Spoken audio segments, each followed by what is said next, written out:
எல்லாருக்கும் வணக்கம். நான் கோவையிலிருந்து வருகிறேன். நம்ம டாக்டர் சுரேஷ் சாரோட விளம்பரத்தை வந்து நான் ஃபேஸ்புக்கில் தான் பார்த்தேன். நான் அப்படி பார்க்குற போது பார்த்தீங்கன்னா ஃபஸ்ட்டு நான் சிரிப்பு யோகாவுக்கு தான் வரணும்னு இருந்தேன். அதுக்கு முன்னாடியே சந்தர்ப்ப சூழ்நிலையில் நான் பயிற்சிக்கு வர வேண்டியதாக இருந்துச்சு. அது வந்து இப்போ 15 நாள் தான் ஆச்சு இன்னைக்கோட ப்ரோக்ராம் முடிஞ்சு. அடுத்ததான் இந்த ப்ரோக்ராமுக்கு சிரிப்பு யோகாவுக்கு நாங்கள் வந்திருக்கோம். அதில் நாங்களும் 30 பேர் பார்ட்டிசிபேட் பண்ணோம். இதுலேயும் 30 பேர் பார்ட்டிசிபேட் பண்ணியிருக்கோம். வந்ததுல இருந்தே பார்த்தீங்கன்னா சுரேஷ் சார் கிட்ட இருக்கிற அந்த எல்லாத்தையும் கைட் பண்ணி கொண்டு போறது அன்பால இணைச்சிருக்காரு. சிரிப்பால இணைச்சதை விட அன்பால இணைச்சிருக்காரு. அடுத்ததான் நேற்று காலையில இருந்தே பாத்தீங்க அப்படின்னா சிரிப்பு யோகா அருமையான செஷனுங்க. ஒருத்தரும் கொஞ்சம் ஸ்லோவா ஸ்டார்ட் ஆனாலும் ஈவினிங் ஆக ஆக செம்ம வைப்புங்க. நைட் நாங்க படுக்கும்போது மணி 10:30. சரி, நேற்று செஷன் ஒரு வேற மாதிரி இருந்துச்சுன்னா இன்னைக்கு மார்னிங் அதை விட செம்மையா இருக்குங்க. ட்ரெக்கிங் ஏலகிரி மலையில நாங்க YMCA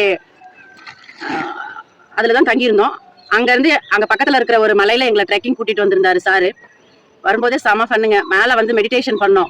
அந்த மெடிடேஷன்ல பார்த்தீங்கன்னா அப்படியே இயற்கையோட இணைஞ்சு காதுல என்ன மயில், குருவி, கோழி கூறது வரைக்கும் இன்னும் நிறைய பறவைகள் சவுண்ட். எனக்கு நிறைய பேர் தெரியல. ரொம்ப நல்லா இருக்கு.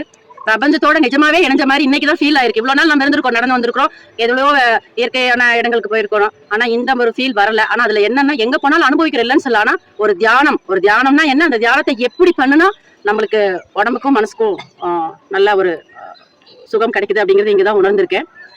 என்னோட ஸ்ட்ரெஸ் எல்லாம் கொஞ்சம் குறைஞ்ச மாதிரி ஃபீல் இருக்கு. கொஞ்சம் இல்லை, நல்லாவே குறைஞ்சிருக்கு. Thank you sir.